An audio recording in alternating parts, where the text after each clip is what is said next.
2 डिसेंबर 1984 इतिहासाच्या पानांवरची ही एक काळी तारीख. ही ओळखली जाते जगातील सर्वात भीषण औद्योगिक आपत्तीसाठी.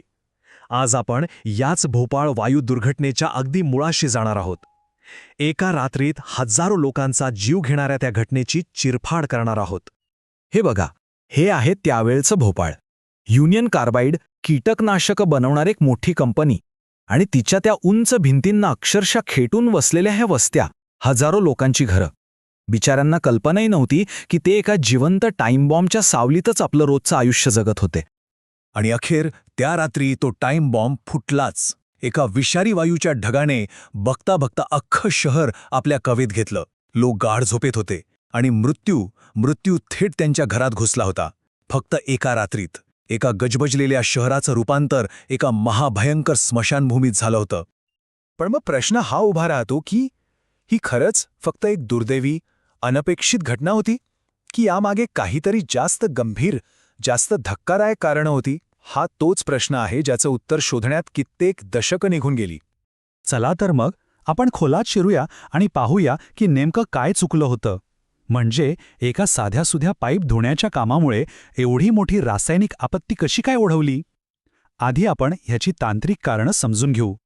या सगळ्या दुर्घटनेच्या केंद्रस्थानी होती ही टाकी E610. या टाकीत काय होतं तर तब्बल 42 टन मिथाईल आयसोसायनेट म्हणजे MIC. हे इतकं घातक रसायन आहे की असं समजा हा एक चालता बोलता ज्वालामुखीच होता. आणि मग बघा, काही तासातच कशा घटना घडत गेल्या. रात्री 9 वाजता पाईप धुण्याचं काम सुरू झालं, पण एक अत्यंत महत्त्वाचा सेफ्टी अडथळा तो जागेवर नव्हताच. मग रात्री 11 वाजता टाकीतला दाब वाढतो हे लक्षात आलं, पण नेहमीचीच काहीतरी गडबड असेल असं समजून त्याकडे दुर्लक्ष करण्यात आलं. आणि सगळ्यात धक्कादायक गोष्ट, 11:30 वाजता एका सुपरवायझरला गळतीबद्दल कळवण्यात आलं, तर तो काय म्हणाला, चहाच्या सुट्टीनंतर बघू. विचार करा. आणि मग मध्यरात्रीपर्यंत सगळं काही हाताबाहेर गेलं होतं. पण खरं सांगायचं तर हा तांत्रिक बिघाड हे या दुर्घटनेचं खरं कारण नव्हतंच. ती तर फक्त शेवटची ठिणगी होती. कारण खरी आग एका अशा व्यवस्थेत धुमसत होती जी जणू काही अयशस्वी होण्यासाठीच मुद्दामूनच बनवली गेली होती. आणि हा भेदभाव किती उघड होता ते बघा. युनियन कार्बाइडचाच अमेरिकेतला वेस्ट व्हर्जिनिया प्लांट आणि भारतातला भोपाळ प्लांट.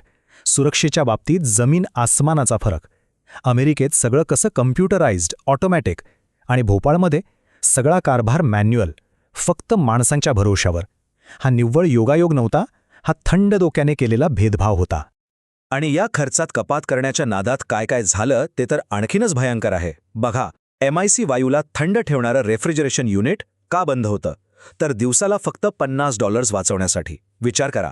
गळती रोखणारा वेंट गॅस स्क्रबर स्टँड बायवर, फ्लेअर टॉवर देखभालीसाठी तोडून ठेवलेला, आणि जो पाण्याचा पडदा होता तो इतका कुचकामी की त्याचे फवारे वायूच्या ढगापर्यंत पोहोचलेच नाहीत. म्हणजे एक करून प्रत्येक सेफ्टी सिस्टम निकामी करून ठेवली होती. आणि असं बिलकुल नव्हतं की कंपनीला या धोक्यांची कल्पना नव्हती. उलट दुर्घटनेच्या 2 वर्षाआधी 1982 कंपनीच्याच सेफ्टी ऑडिटमध्ये तब्बल 61 गंभीर धोके, 61 धोके ओळखण्यात आले होते. पण काय झालं त्याचं? बहुतेक सगळ्या इशाऱ्यांकडे सरळ दुर्लक्ष केलं गेलं. तर हे आता स्पष्ट आहे की ही आपत्ती जवळजवळ अटळ होतीच. पण यानंतर काय झालं? माणसांच्या जीवांची किंमत कशी लावली गेली? न्यायासाठी जो एक लांबलचक लढा सुरू झाला त्याची गोष्ट आता पाहूया. वर्षानुवर्षांच्या कायदेशीर लढाईनंतर शेवटी युनियन कार्बाइडने एक तडजोड केली. रक्कम होती $470 दशलक्ष. या रकमेत त्यांनी सगळे दिवाणी आणि फौजदारी गुन्हे मिटवून टाकले. पण या तडजोडीत एक खूप मोठी मेख होती.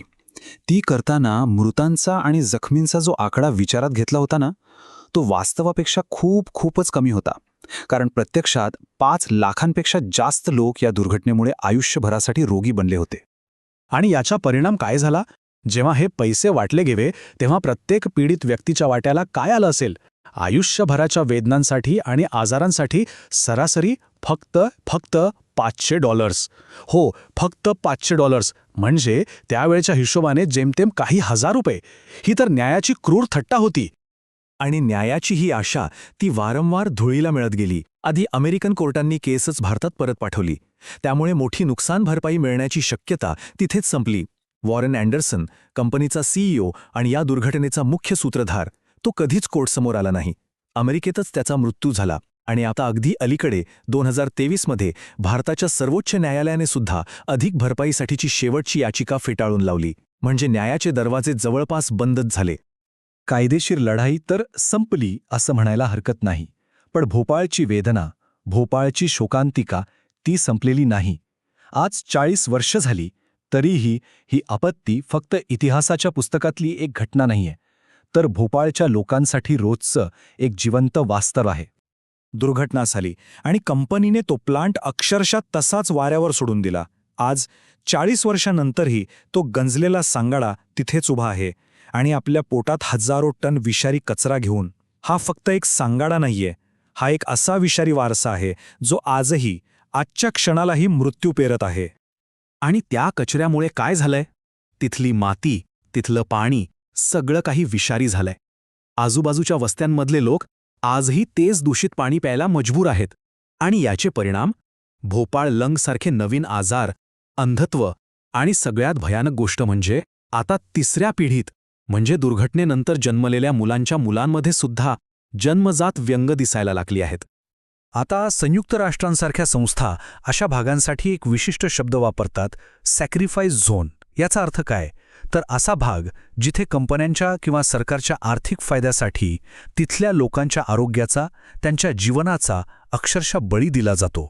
आणि भोपाळ हे आज जगातलं याचं सर्वात मोठं आणि दुःखद उदाहरण आहे. आणि स्वच्छता मोहिमेचं काय? सरकारी पातळीवर जे प्रयत्न होत आहेत ते किती अपुरे आहेत हे आकडेच सांगतात. बघा, अंदाजे 11 लाख टन माती तिथे दूषित आहे आणि 2025 पर्यंत त्यातून कचरा उचलण्याचं टार्गेट किती आहे? फक्त 337 टन. 11 लाख टनांपुढे फक्त 337 टन. हे म्हणजे समुद्रातून चमचाभर पाणी काढण्यासारखं आहे. निव्वळ फार्स आहे हा. म्हणूनच या सगळ्या पुराव्यांवरून एक गोष्ट अगदी सूर्यप्रकाशाइतकी स्वच्छ होते: भोपाळ हा अपघात नव्हता. ही एक अशी घटना होती जी टाळता येऊ शकली असती. सुरक्षेला फक्त खर्च समजणाऱ्या आणि माणसाच्या जीवापेक्षा नफ्याला मोठा मानणाऱ्या एका कॉर्पोरेट वृत्तीचा हा थेट, निर्दयी परिणाम होता. आणि म्हणूनच 40 वर्षांनंतरही हा एकच प्रश्न आपल्यासमोर उभा आहे की भोपाळमधनं आपण खरंच काही धडा शिकलो आहोत का? की आजही जगभरात काम करणाऱ्या मोठ्या कंपन्यांची जबाबदारी निश्चित करणारे नियम तितकेच तकलादू आहेत? हा एक असा प्रश्न आहे ज्यावर आपण सगळ्यांनीच विचार करायला हवा.